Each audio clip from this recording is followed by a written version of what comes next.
ये हैं अमेरिका के सेमी ट्रक्स या फिर हम कहें तो लॉन्ग नोज ट्रक्स। ये ट्रक साइज में काफी बड़े होते हैं नॉर्मल ट्रक से और इनके अंदर में काफी ज्यादा स्पेस होता है ड्राइवर के लिए। इसी के अपोजिट में ये है कैबिन ट्रक्स जो कि काफी सारी कंट्रीज के अंदर पॉपुलर है इंक्लूडिंग इंडिया। इन ट्रक्स के अंदर में जनरली ज्यादा स्पेस नहीं होता है और ये ज्यादा कॉस्ट इफेक्टिव होते हैं। तो अब ये जो मैंने आपको दो तरीके के ट्रक्स दिखाए हैं, पूरे वर्ल्ड में ये दो तरीके के ट्रक्स ही पाए जाते हैं। इनके अलावा रेयरली ही कोई दूसरे ट्रक्स होते हैं। बट अगर मैं बात करता हूँ यहाँ पर बसेस की, तो पूरे वर्ल्ड में 99% के आसपास में हमें फ्लैट फ्रंट वाली बसेस देखने को मिलती है। बट ये एक काफी ताज्जुब वाली बात है, क्योंकि अगर हम ये देखते हैं कि जब बसेस की स्टार्टिंग हुई थी तो उस टाइम पर बसों को as a long nose buses की तरह ही बनाया गया था और उसके बाद भी कई दशकों तक वैसी ही बसेस पॉपुलर रही थी पूरी दुनिया के अंदर। पर आज के टाइम पर ये लॉन्ग नोज बसेस पूरी दुनिया में सिर्फ कुछ चंद नंबर्स में रह गए हैं और वो भी पुराने मॉडल्स जो कि आज से 30-40 साल पहले बने थे। तो अगर आपको भी ये जानना है कि बसेस के अंदर में ऐसे लॉन्ग नोज क्यों नहीं आते जैसे कि ट्रक्स के अंदर आते थे, तो आप इस वीडियो को लास्ट तक देखना। पर यहाँ से आगे बढ़ने से पहले एक बार वीडियो को लाइक कर दीजिए। तो इस वीडियो का लाइक एम मैं रखता हूँ 5000 लाइक्स का। मुझे पता है इतना तो आप आराम से कर देंगे। चलिए आगे बढ़ते हैं टॉपिक के ऊपर।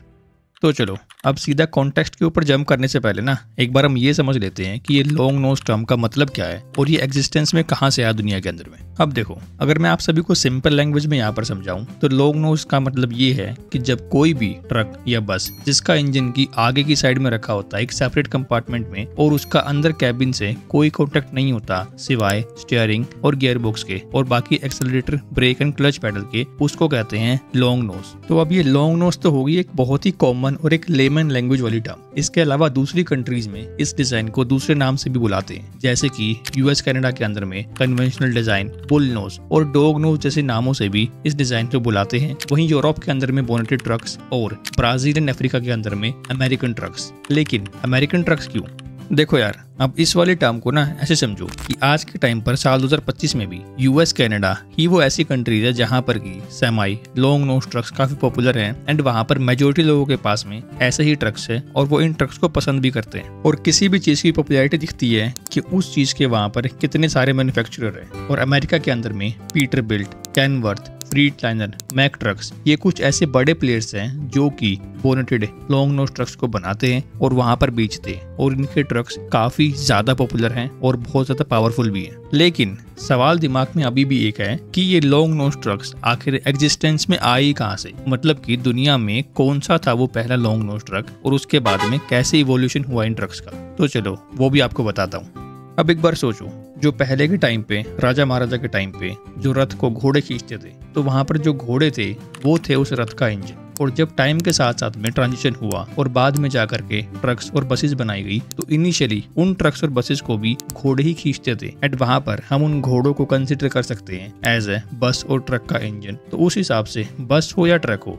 जो भी पहली बस ट्रक बनाई गई उसका इंजन थे घोड़े जो कि फ्रंट में लगाया गया था और उसको कंसिडर कर सकते हैं हम एज अ लॉन्ग नोज। चलो अब ये तो बात होगी हॉर्स ड्रॉन ट्रक्स और बसेस की। लेकिन जब इसके बाद में 1896 में पहला ट्रक बनाया गया था तो उसका भी इंजन जो है वो फ्रंट में लगाया गया था आगे की साइड में, और ये ट्रक था डैमलर मोटर्स का लास्ट वैगन। तो अब ट्रक्स की तरह भी सिमिलरली बसेस भी ऐसे ही घोड़ों से खींच करके चलाई जाती थी। लेकिन फिर उसके बाद में 1910 के अंदर में बी टाइप बस देखिए, ये है दुनिया की पहली मास प्रोडक्शन बस और ये एक लॉन्ग नोज बस थी। और ये वाली बस इंट्रोड्यूस होने के बाद में सिर्फ 9 साल के अंदर ही 1990 तक लंदन के अंदर में कोई भी हॉर्स ड्रॉन बस नहीं थी, सभी को इस बस ने रिप्लेस कर दिया था। तो अब ये बसेस सिर्फ लंदन ही नहीं बल्कि पूरी दुनिया के अंदर पॉपुलर होनी स्टार्ट हो गई थी और आने वाले टाइम में इन बसेस के अंदर में इवोल्यूशन भी आए थे। और अगर मैं आपको एक एग्जांपल दूं कि दुनिया की सबसे ज्यादा इवोल्व्ड और यूज्ड बस कौन सी है जिसमें कि लॉन्ग नोज मिलता है, तो वो है यूएसए की स्कूल बस। जी हाँ, ये देखिए येलो कलर की बस। तो अब ये पहली ऐसी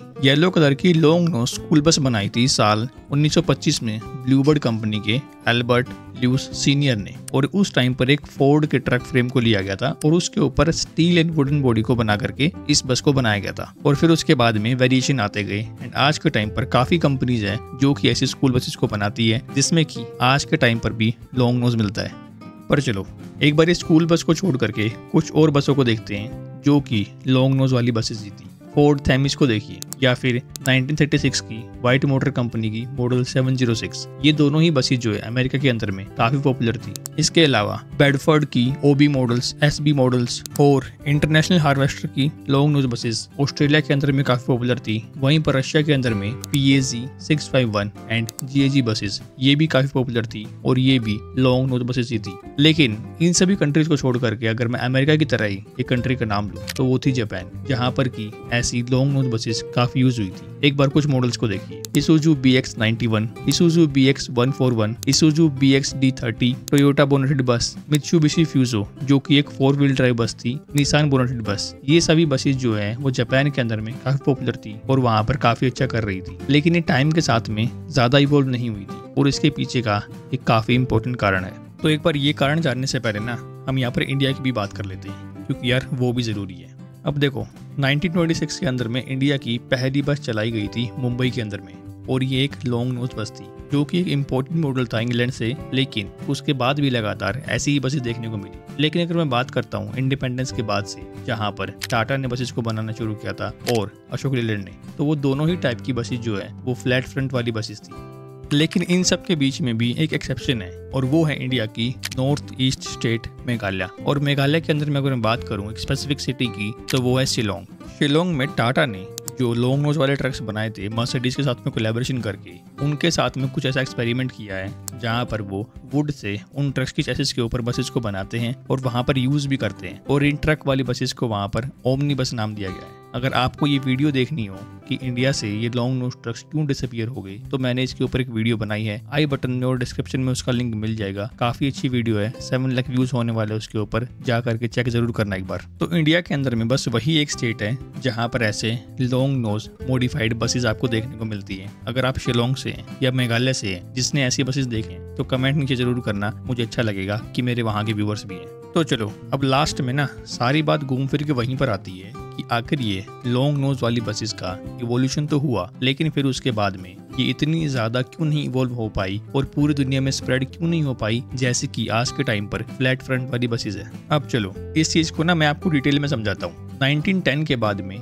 ऐसी लॉन्ग नोज बसेस जो है पॉपुलर होनी स्टार्ट हो गई थी पूरे वर्ल्ड में, और 1920s, 25 और 30s तक ये बसेस काफी पॉपुलर हुई थी। लेकिन फिर उसके बाद में जब बसेस का इवोल्यूशन होना स्टार्ट हुआ और जब पॉपुलेशन बढ़ी और उनको एक प्लेस से दूसरी प्लेस पर ट्रांसपोर्ट करना था, तो वहां पर बसेस के अंदर में पैसेंजर की कैपेसिटी ज्यादा चाहिए थी। और फिर उस टाइम पर ऐसे में दूसरी ब्रांड ने काफी टाइप की नई बसेस के अंदर में इन्वेस्ट किया एंड नई टेक्नोलॉजी को डेवलप किया, जहां पर mid engine buses, side engine buses और रियर इंजन बसेस भी लॉन्च हुई, जो कि ज्यादा पैसेंजर्स को कैरी कर सकती थी और उस पर्पस को सोल्व करती थी।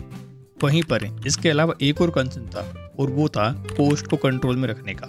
जब भी एक बस को बनाते हैं या फिर एक ट्रक को बनाते हैं जहां पर इंजन एक सेपरेट कंपार्टमेंट में लगता है आगे की साइड में, तो वहां पर ज्यादा मेटल यूज होता है और ज्यादा उसका व्हील बेस भी बढ़ता है और साथ ही साथ में ड्राइव शाफ्ट और हर एक चीज जो है ज्यादा यूज करनी पड़ती है। और इन सबके ज्यादा यूज होने से उस ट्रक या बस की कॉस्टिंग भी बढ़ती है। पर चलो ठीक है, एक बार के लिए अगर हम कॉस्टिंग को भी साइड में कर दें, लेकिन जो व्हील बेस बड़ा है उस बस का और साथ में जो इंजन है फ्रंट में, उसकी वजह से टाइट स्ट्रीट्स के अंदर में मैन्यूवरेबिलिटी, मतलब कि बस को टर्न करना मुश्किल हो जाता है और साथ में लॉन्ग नोज होने की वजह से बस की विजिबिलिटी भी कम हो जाती है। और सिर्फ इतना ही नहीं, बल्कि जब बसेस के अंदर में ऐसे लॉन्ग नोज टाइप में इंजन लगाया जाएगा तो वहां पर बस को लो फ्लोर बनाना काफी मुश्किल हो जाएगा। और ये काफी इंपॉर्टेंट होता है क्योंकि पैसेंजर जो है कई तरीके के होते हैं, कई ऐसे भी होते हैं जो कि डिसेबल होते हैं और उनको बस में बोर्ड करने में काफी मुश्किल होती है। तो टाइम के साथ में जब इवोल्यूशन हुआ तो ये सभी नीड्स भी सामने आई, जिसकी वजह से लॉन्ग नोज वाली बसेस को एलिमिनेट कर दिया काफी सारी कंट्रीज ने।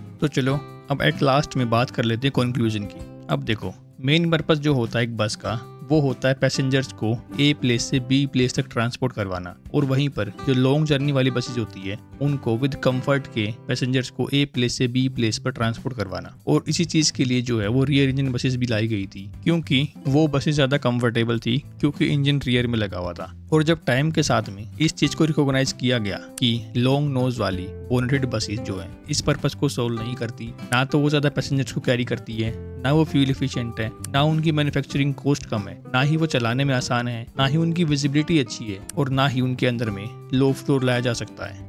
तो इन सभी चीजों को देखते हुए पूरी दुनिया के अंदर में लॉन्ग नोज वाली सभी ब्रांड्स ने शिफ्ट करना स्टार्ट कर दिया था टू फ्लैट फ्रंट बसेस की तरफ में। और इसीलिए हमें आज के टाइम पर कहीं पर भी लॉन्ग नोज वाली बसेस देखने को नहीं मिलती, एक्सेप्ट अमेरिका की जो स्कूल बस है उसके अलावा। तो बस दोस्तों, यही था आज की इस वीडियो में। मैं आशा करता हूँ कि आपको वीडियो अच्छी लगी होगी। अगर अच्छी लगी है तो मेरे इस मेहनत के लिए एक लाइक, सब्सक्राइब और एक कमेंट जरूर करना, ताकि आपके भाई की वीडियो एल्गोरिदम में जाए और ज्यादा से ज्यादा लोग इस वीडियो को देख सके। बाकी मिलता हूँ आपको ऐसी अगली वीडियो में, तब तक के लिए take care and good bye.